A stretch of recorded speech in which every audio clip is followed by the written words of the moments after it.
বন্ধুরা, তোমাদের কাছেও কি অনেক পুরনো ছাপা শাড়ি পরে রয়েছে? কি করবে বুঝতে পারছো না? আজকে 3 রকম আইডিয়া তোমাদের সাথে শেয়ার করব, যেগুলো তোমাদের প্রত্যেক দিনের কাজগুলো অনেক বেশি সহজ হয়ে যাবে।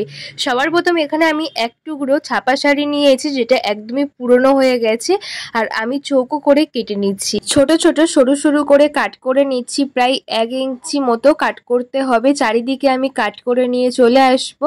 এইভাবে আমি ডবল কাপড় নিয়েছি, সবসময় কাপড়টা কিন্তু ডবল নেবে। এটা খুব সুন্দর একটা জিনিস তৈরি হচ্ছে। ছেঁড়া পুরনো কাপড় দিয়ে যে এত সুন্দর জিনিস তৈরি হয়, তোমরা একবার না করলে বিশ্বাস করবে না। তারপরে এই যে 1 ইঞ্চি করে কেটেছি, সেগুলোকে গিট দিয়ে দিচ্ছি। ডবল করে গিট দিয়ে দেবো, যাতে খুলে না যায় আর সুন্দর একটা অর্গানাইজার তৈরি হবে। আজকে 3টে আইডিয়া তোমাদের প্রত্যেকেরই ভীষণ কাজে আসবে। পুরো ভিডিওটা দেখতে থাকো, খুব ছোট্ট ভিডিও আর তোমাদের উপকারে আসবে। দেখো, আমি 3 দিকে গিট দিয়ে নিয়েছি আর 3 দিকটাই তৈরি হয়ে গেছে। একদিকটা কিন্তু খুলে রাখবো, কোনো রকম গিট দেব না, আর 3 দিকে কিন্তু গিট দিয়ে দিচ্ছি।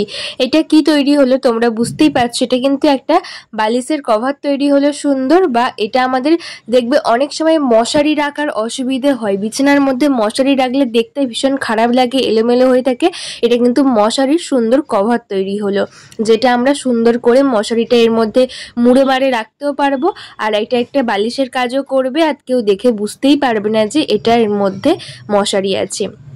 তোমরা দেখো বন্ধুরা, মশারিটাকে এর মধ্যে রেখে দিচ্ছি। প্রত্যেক দিনের মশারি গোছানো একটা ঝামেলা হয়, প্রত্যেকেরই একটা ঝামেলা বলে মনে হয়, তাই মশারিটা তোমরা সুন্দর মতো গুছিয়ে রাখতে পারবে। কেউ আসলে বুঝতেই পারবে না যে এর মধ্যে মশারি আছে, ভাববে যে একটা বালিশ, বা দেখতেও সুন্দর লাগবে, বিছানায় রাখবে।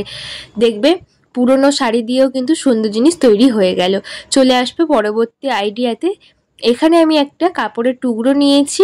এই কাপড়ের টুকরোর মধ্যে দুটো প্লাস্টিক দিয়ে দিচ্ছি। তোমাদের কাছে লম্বা বড় আটার প্যাকেট থাকলে বা চালের বস্তা থাকলে তোমরা ওটাও নিতে পারো। আমি এইভাবে দুটো প্লাস্টিক দিয়ে এর চারিদিকটাকে আমি সুসুতোর সাহায্যে সেলাই করে নিচ্ছি। তোমরা যে কেউ এটা করতে পারবে বাড়িতে, এত সহজ। তোমরা যে কেউ হাতে করতে পারবে। প্রত্যেকটা আইডিয়া ভীষণ উপকারী। তোমরা প্রথমটা দেখলে যে কতটা সুন্দর, আর দ্বিতীয় আইডিয়া দেখো, আমি সুসুতো দিয়ে ভালো করে সেলাই করে নিয়েছি। এটা আমরা কি কাজে ব্যবহার করব। বন্ধুরা, আমরা অনেক সময় আছি বাসনকোসন মাজার সময় বাসনকোসনটা কিচেন স্ল্যাবের উপরেই উবুর করে রাখি। এক্ষেত্রে দেখা যায় বারবার জল জল হয়ে যায়, বারবার কিন্তু মুছতে হয়। তখন কিন্তু একটা ঝামেলার মধ্যে পড়তে হয়। বারবার মুছতে গেলে জল জল হয়ে যায়, একটা সময়ও নষ্ট হয়। তাই আমরা যদি এই একটা জিনিস তৈরি করে নিই ঘরে পড়ে থাকা এই রকম কাপড় দিয়ে বা পড়ে থাকা কাগজ দিয়ে, তাহলে কিন্তু এই সমস্যাতে আর পড়তে হয় না। দেখো, আমরা যখন এইভাবে রাখি জল জল হয়ে যায়, বারবার মুছতে হয়। তাই তোমরা এইভাবে এই কাপড়টা যেটা বানিয়েছি পুরনো কাপড় আর প্লাস্টিক দিয়ে, সে তার মধ্যে যদি উবুর করে রাখো, দেখবে এইভাবে কিন্তু জল শুদ্ধ রাখলেও কিচেন স্ল্যাবটা বারবার জল জল হবে না। পরবর্তীতে বাসনকোসন যখন জল শুকিয়ে যাবে তুলে নেব, তখন আবার এটাকে একটা জায়গায় রাখলে অটোমেটিক শুকিয়ে যাবে। বারবার কিন্তু আর এখানে জল দিয়ে এইভাবে কিন্তু মুছতে হবে না বা জল জল হবে না।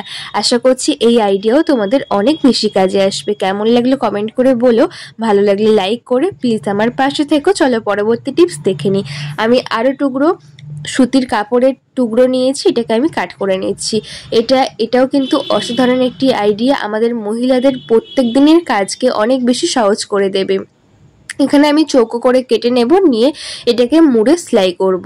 তো বন্ধুরা, আজকের আমার রিকোয়েস্ট, আজকের আমার ভিডিওতে তোমরা কে কোন জায়গা থেকে দেখছো একটা কমেন্ট করে আমাকে জানিও। আমার ভীষণ ভালো লাগবে যে আমার ভিডিও কতদূর যাচ্ছে, তোমরা কে কে দেখছো। দেখো, এটাকে আমি মুড়ে নিচ্ছি, একদম ছোট্ট করে মুড়ে ভাঁজ করে নেব। আর তোমরা যদি আমার ভিডিওতে নতুন বন্ধু হয়ে থাকো, একটা সাবস্ক্রাইব করে দিও, পাশে থাকা বেল আইকনটা প্রেস করে দিও, যাতে নতুন নতুন ভিডিও আসলে সবার আগে তোমাদের কাছে পৌঁছই। দেখো, এটাকে আমি মুড়ে চৌকো করে নিয়েছি, নিয়ে এটাকে এইভাবে সেলাই করে নিচ্ছি চারিদিকে। তোমরা হাতে খুব সহজে করতে পারবে, কোনো রকম মেশিন ছাড়া তোমরা যে কেউ করতে পারবে। দেখো, আমি সুন্দর করে সেলাই করে নিয়ে চলে এসেছি দুটো। এটা আমরা কি কাজে ব্যবহার করব। বন্ধুরা, দেখবে ভাত যখন হয় বা তরকারি যখন হয়, আমরা গরম হাতে বারবার কিন্তু হাত দিয়ে ধরতে যাই, আমাদের কাপড় চোপড়টা কোথায় রাখি, কিচেন টাওয়ালটা কোথায় রাখি বুঝতে পারি না। তাই আমাদের সুন্দর মতো কিন্তু এটা ধরতেও সুবিধে হবে। ভাতটা যখন হয়ে যাবে তখন আমরা সুন্দর মতো উবুড়ো দিতে পারবো, কোনো রকম কাপড় খুঁজতে হবে না। আমরা যদি 4-5টা এরকম বানিয়ে গুছিয়ে রাখি, তাহলে কিন্তু হাতের কাছে পেয়েও যাব, আর মোটা একটা জিনিস তৈরি হয়ে গেল। ঘরে পড়ে থাকা সুতির কাপড় দিয়ে যে এত সুন্দর জিনিস তৈরি হয়, 3টে আইডিয়া তোমাদের সঙ্গে শেয়ার করলাম। তোমাদের কোন আইডিয়া সবচেয়ে বেশি উপকারী বলে মনে হলো একটা কমেন্ট করে বলো। আর তোমরা চাইলে আবার স্টোর করেও এইভাবে 4-5টা বানিয়ে রাখতে পারো। তো আমি তোমাদের ভাতটাকে নামিয়ে দেখিয়ে দেবো যে কত সুন্দর নামানো যাচ্ছে।